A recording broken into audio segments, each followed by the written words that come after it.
How did it feel to be a part of the Coen Brothers film? It felt pretty good. Yeah. Yeah, they're my filmmaking heroes. So when I had the audition alone, it was exciting, and then it happened, and then I got it. So it's a good one. Tell me about what it feels like to walk into an audition room with the Coen Brothers. It was exciting. I've been doing this long enough to know that as long as I do my homework, I will get the job if I'm right for the job.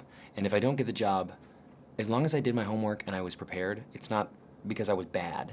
It's because I wasn't right for the job. So I walked in just excited to be in front of these guys, thinking if I don't get this, which I certainly wasn't banking on, I got to be in front of them. And if I do good work, then maybe they'll remember me for another movie someday. But it worked out, and I got this one. That's the right attitude, and I gotta tell you, you steal a lot of scenes. You still you have a great character that you're playing. Tell me a little bit about because he's kind of an interesting guy in the military, and then also a folk singer. And yeah, he's layered in a lot of ways, but in other ways he's not at all. He's pretty much all accommodating. That's it, and he's earnest, and he doesn't want to offend anyone, but he has his principles and his beliefs. The song I sing in the movie is called "The Last Thing on My Mind."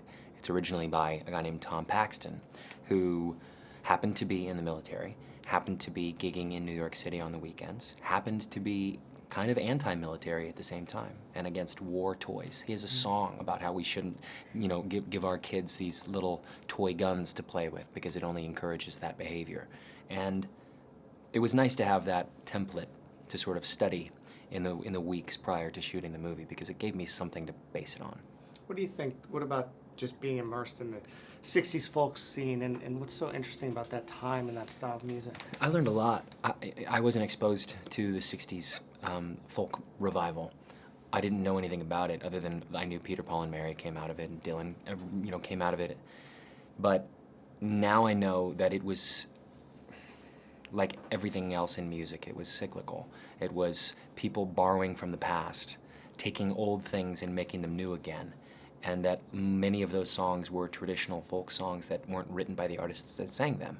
And a lot of times one artist would sing a song and have a so-so success with it, and somebody in the same year would sing it and make it hugely successful. That doesn't happen these days. But what does happen is we borrow from the past.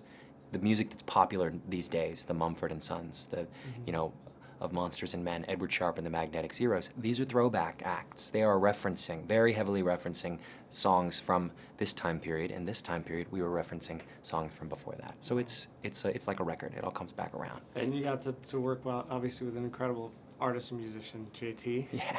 Yeah, was that cool? It was really cool. He's great. I many years ago auditioned for a movie called Black Snake Moan that he was in.